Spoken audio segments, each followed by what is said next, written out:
Si on regarde une échelle de valeur qui va de la nanoparticule à la tour Eiffel et ses 312 mètres de haut, la fourmi se trouve à l'échelle du centimètre, le diamètre du cheveu à 50 micromètres, et le coronavirus se situe tout à fait à côté de la nanoparticule. Le coronavirus, aussi petit soit-il, a été capable de mettre un grand coup de frein dans la machine économique mondiale. Ce qui peut paraître étonnant, puisque vu la taille et la complexité de la machine, on peut imaginer qu'il faille un immense cataclysme pour avoir un impact aussi fort. Eh bien non, ce si petit organisme nous a fait passer par des émotions comme le déni, puisqu'au départ il était qualifié comme une grippette. Malgré la fermeture des écoles, on continuait les embrassades, on continuait à rencontrer les amis, comme à l'accoutumée, faire la fête. Puis elle a créé une forme de peur panique avec des comportements qu'on a pu voir dans les supermarchés et qui étaient dénués de sens, jusqu'à provoquer l'arrêt d'une grande partie des entreprises en France et dans le monde. Alors on peut se poser la question, comment un si petit organisme a été capable de mettre à mal la machine économique mondiale? Comment nos entreprises, qui sont aussi des systèmes économiques plus petits,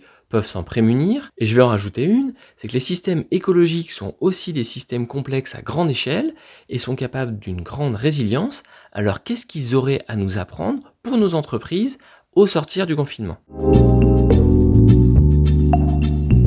Je vous propose de regarder la machine économique mondiale comme un système d'acteurs interconnectés les uns aux autres. Ce système tend vers une position d'équilibre et les acteurs qu'il compose sont eux-mêmes des systèmes complexes composés d'acteurs, eux aussi, interconnectés les uns aux autres. Et la finalité de ce système, c'est la durabilité. Eh bien, c'est en quelques mots le concept de système complexe qui a été introduit par Edgar Morin, un des grands philosophes de notre époque. Si ça vous intéresse, je vous mets le lien vers un de ses livres en description de la vidéo. J'ai bien conscience que je suis allé rapidement sur la définition des systèmes complexes. Je ferai une vidéo sur les systèmes complexes et les organisations et de quelle façon ça peut nous servir dans la gouvernance des entreprises.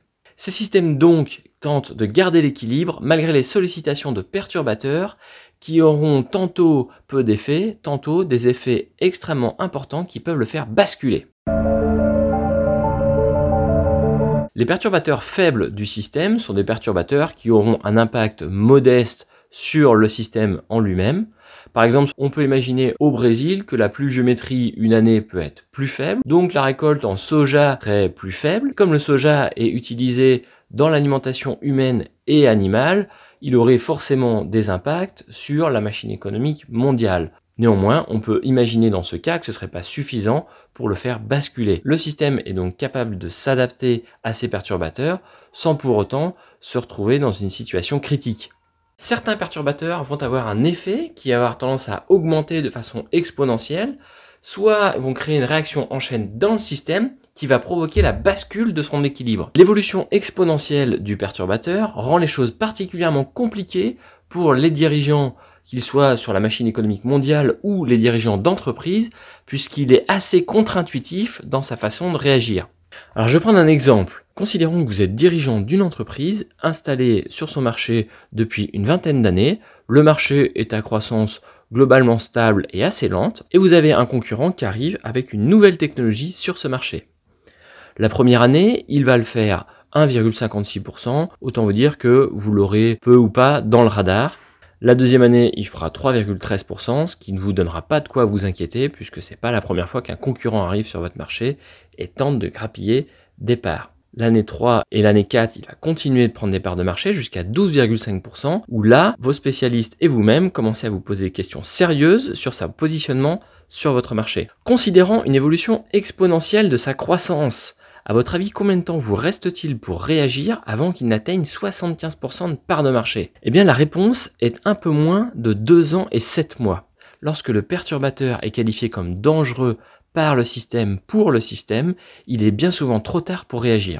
Et on le voit bien dans l'Italie et dans l'Espagne au moment où je tourne cette vidéo, puisqu'un maximum d'énergie est mise pour limiter l'effet exponentiel. C'est le fameux flatten the curve dont on parle beaucoup, qui doit permettre de limiter le nombre de morts dans ces pays. Lorsque la bascule est engagée, le nouveau système doit mettre de l'énergie pour retrouver un nouveau point d'équilibre ou lutter contre son effondrement. Pour éviter de se retrouver dans ces situations, on fait ce qu'on appelle l'interprétation des signaux faibles.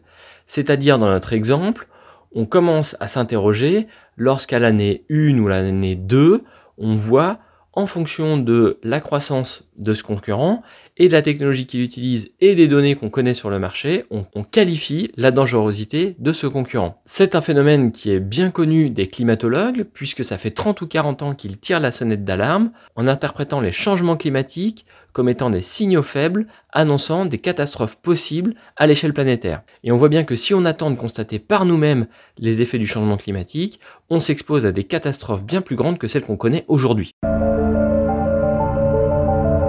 Robert Ulanovich, un grand scientifique, a étudié pendant 25 ans le comportement des écosystèmes et leur durabilité. Bernard Lietaer, un économiste français, s'est associé à ces recherches afin de modéliser le comportement des systèmes de création monétaire. Ils sont arrivés au schéma suivant.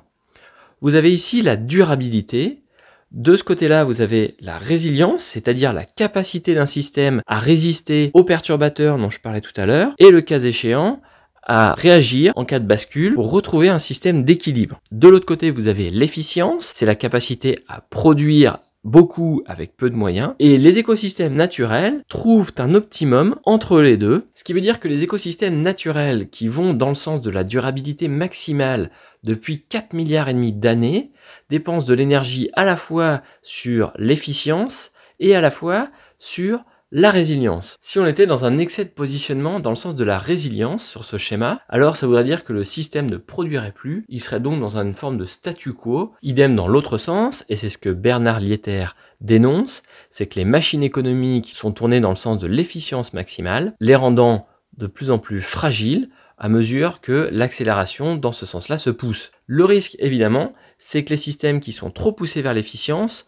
deviennent vulnérables à des perturbateurs qui sont qualifiés comme faibles par des systèmes qui gèrent la balance entre la résilience et l'efficience. Ce schéma modélise donc la durabilité des systèmes écologiques et des systèmes économiques à l'échelle mondiale selon Bernard Lietaer. Je vous propose qu'on prenne ce modèle également pour modéliser la durabilité des systèmes économiques de plus petite échelle comme une entreprise, et donc on retienne ce schéma comme un modèle proposé de durabilité pour les systèmes complexes. Alors qu'est-ce qu'on peut en faire dans nos stratégies ?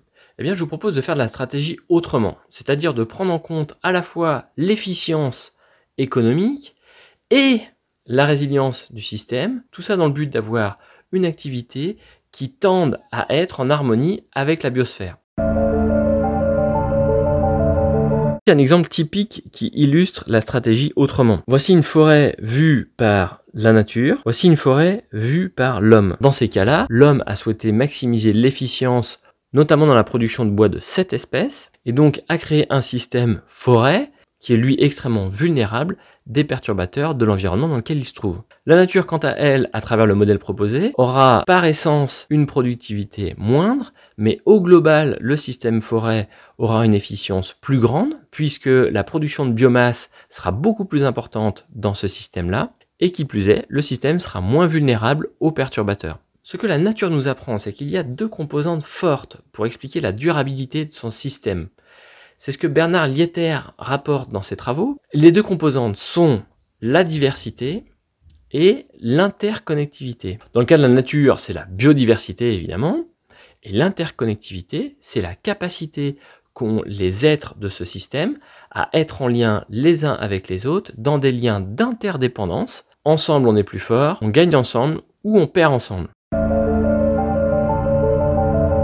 C'est une question qui m'a longtemps habité, puisque pour la diversité par exemple, je me suis dit que bon nombre d'entreprises le faisaient déjà en diversifiant ses marchés, en diversifiant ses clients ou ses fournisseurs. Même chose pour l'interconnectivité, je me suis dit qu'avec les outils modernes qu'il y avait, l'interconnectivité pouvait être plus grande. Et puis je me suis posé la question du laisser faire, puisque finalement la nature, quand on la laisse faire, c'est là qu'elle est le plus productive et résiliente en même temps. Et puis j'en suis arrivé à la conclusion que ce serait quand même compliqué de maintenir l'efficience du système, et que ça supposerait que le système tende vers une résilience maximale, et donc sa mort faute de production. Et puis je me suis interrogé sur quel est le dénominateur commun de toutes les organisations sans exception. Évidemment c'est l'homme. Et l'homme, c'est un produit de la nature finalement, et donc on peut faire l'hypothèse que des hommes ensemble, ça forme un écosystème, ce qui valide le schéma de Bernard Lietaer dont on parlait tout à l'heure, et qui nous permet de conclure au fait que pour travailler sur la résilience,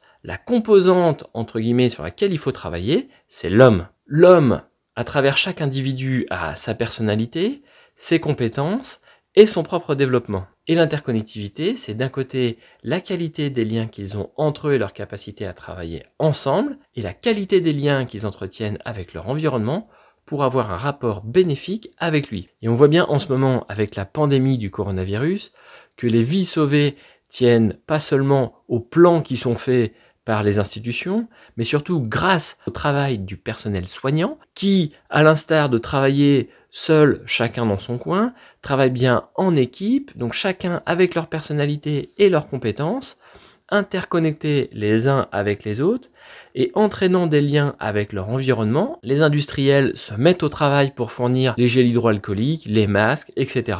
En tout cas, tous ceux qui peuvent être en lien avec eux et orientés vers la cause, travaillent dans le sens de sauver des vies. Travailler la résilience d'une entreprise, c'est donc travailler sur le développement de chacun des individus qui la composent et travailler sur les liens qu'il y a dans les groupes qui sont formés dans l'entreprise et à l'échelle de l'entreprise en général. Cette approche est corroborée par Gilles Tenot, docteur en sciences de gestion, qui est auteur aussi de nombreux livres, qui écrit dans La résilience des organisations: les acteurs concernés par la résilience organisationnelle devront développer des compétences spécifiques telles la construction, le développement de la résilience individuelle, collective et organisationnelle, ainsi qu'un style de management résilient. Carl Edward Wake, universitaire américain, professeur en psychologie et professeur en sciences de l'organisation, montrera à travers sa théorie du sense-making l'importance qu'a le sens pour guider les acteurs, notamment dans la résolution de crises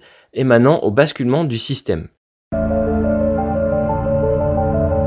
Pour conclure, si vous souhaitez au sortir du confinement équilibrer la balance entre efficience et résilience, les axes que vous pouvez développer sont aider chaque individu dans ses compétences et son développement personnel au sein de votre organisation, travailler sur les liens qui existent entre les individus sous forme de groupe et à l'échelle de l'organisation afin qu'ils gagnent en performance collective, le tout guidé par du sens pour chacun d'entre eux. Tout ceci vous donne un système plus stable, capable de réagir aux perturbateurs faibles et capable de reconstruire lorsqu'un perturbateur fort vient faire basculer le système de votre organisation. Et entre nous, ça donne des conditions de travail agréables pour vos collaborateurs et pour vous-même. Si vous faites partie de cette communauté de dirigeants et managers qui souhaitent faire de la stratégie autrement, n'hésitez pas à vous abonner à cette chaîne. Je vais continuer de diffuser des sujets qui vont dans ce sens. Et si cette vidéo vous a plu, n'hésitez pas à cliquer sur le like. Ça m'encourage à produire d'autres vidéos. Et d'ici là, je vous souhaite de prendre soin de vous, prendre soin de vos proches et à bientôt pour une prochaine vidéo.